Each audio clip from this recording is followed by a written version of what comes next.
for a while. Yes. Oh shit. A little bit.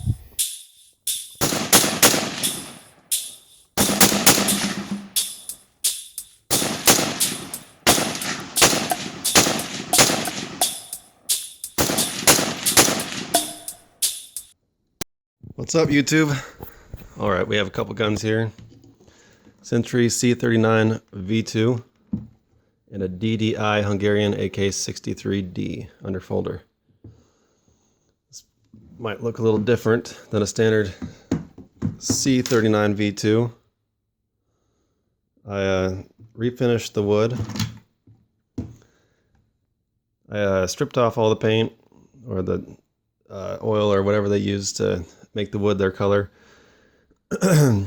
And then I sanded it down and had it re-dyed, or restained, I think I used red mahogany. Then I kind of just before I stained, I kind of beat it up a little bit so it would have like nicks and stuff in it, but the wood was a little bit too hard to get too many nicks in there. Then a Romanian Bakelite pistol grip there. This magazine was actually I think it's a Matra Gibbs mag. It's like a Yugo mag. They're like $9 on a couple different websites. Cheaper Than Dirt's one of them, but I wouldn't buy it from them. I can't remember the other website. I think it's like Classic Firearms or Apex Gun Parts has these magazines. They're all steel. Haven't had any issues with them. It's got a regular muzzle device on there, thread protector, but the threads on the C39v2, they're a little bit longer, so you can't get that all the way down really without exposing the tip of the barrel. So I think I'm going to go with like a slant break on there eventually. And then to make it look like a battlefield pickup, nitride is not that easy to scuff up or anything, so it took a lot of time with a Dremel and Brillo pads and all that to try and get this metal a little bit more worn looking. And there's my 2 bolts there for the AK master mount. Eventually I'll put a scope on this thing.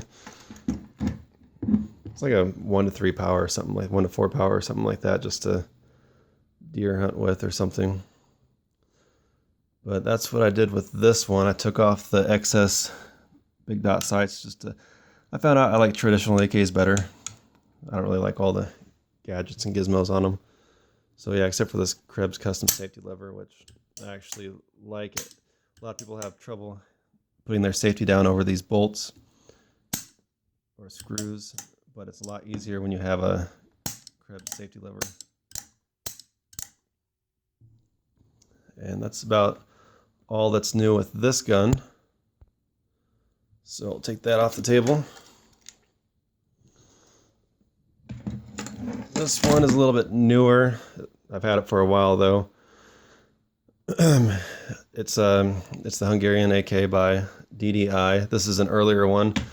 I say that because the barrel is actually a Green Mountain barrel, and there's no nitride or anything on this gun, or whatever DDI says they use as their nitriding process. This is actually just a Green Mountain barrel with chrome lining on the inside of it. And there's your traditional slant break there.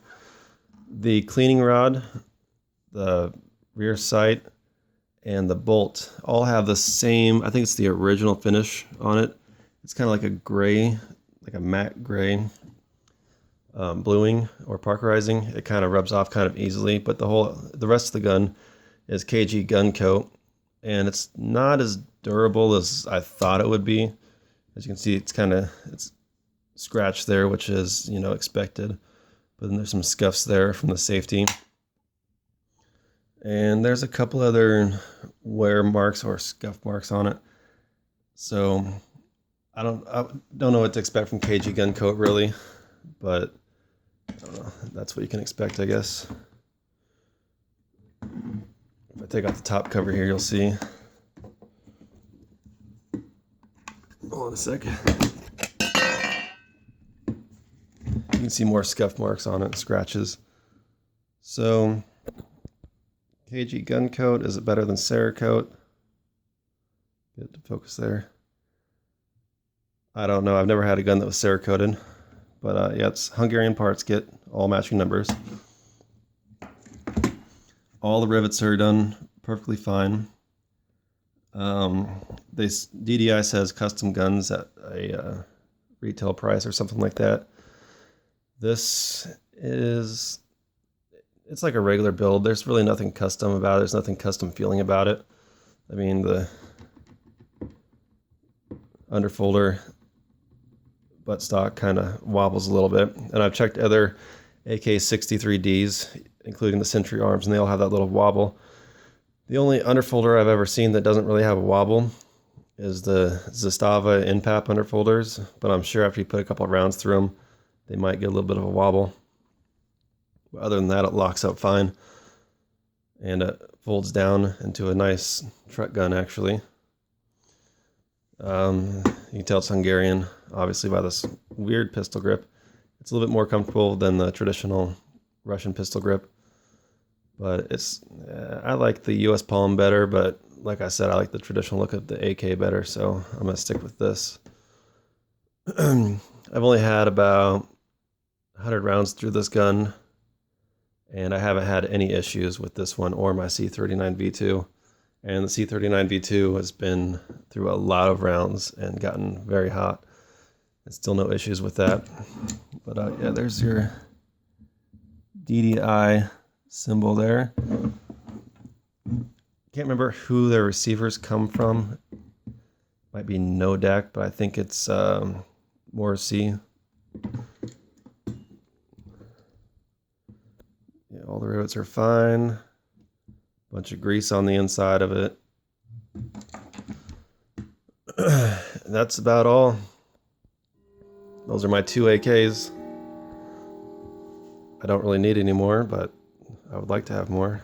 Just wrap this with paracord. I wasn't sure how to tie off the end there, so I just used some Gorilla Tape on there. I've never had issues with Gorilla Tape. It holds up just fine. Speaking of Gorilla Tape, put that one to the side real quick. On the C39v2, this right here, excuse me, the rear sling attachment actually is very weak, and the metal actually spreads apart if you have the sling on it, at least for my gun, and it just becomes detached. So I just kind of fixed that.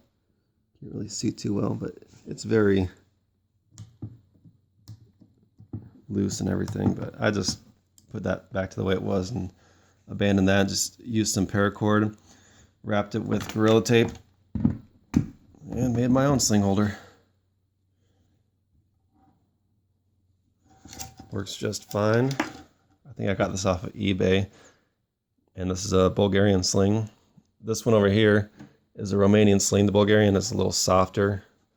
This one's nylon. I think the video stopped there for a second, but yeah, this is nylon. This is cotton.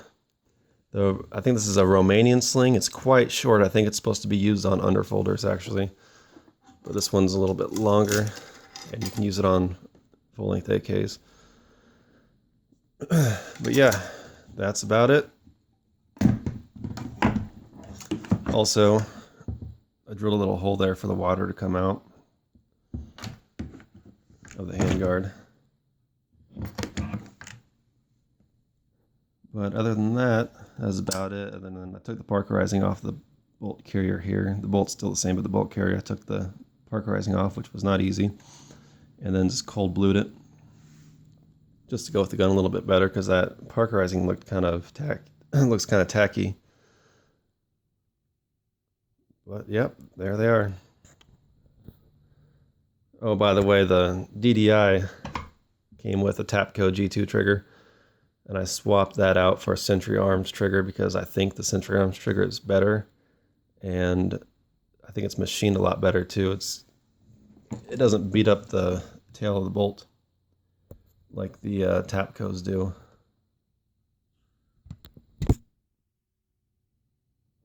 So yeah, there's no mushrooming going on there. Actually, before I quit the video regarding mushrooming,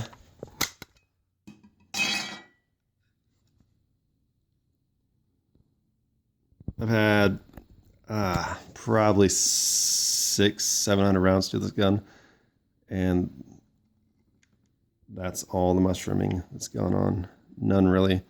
This is an X-marked bolt carrier, but I haven't had any issues with this gun at all, despite the reviews of the RAS 47. I think the C39v2 is built a little bit better. But that is it. More videos to come.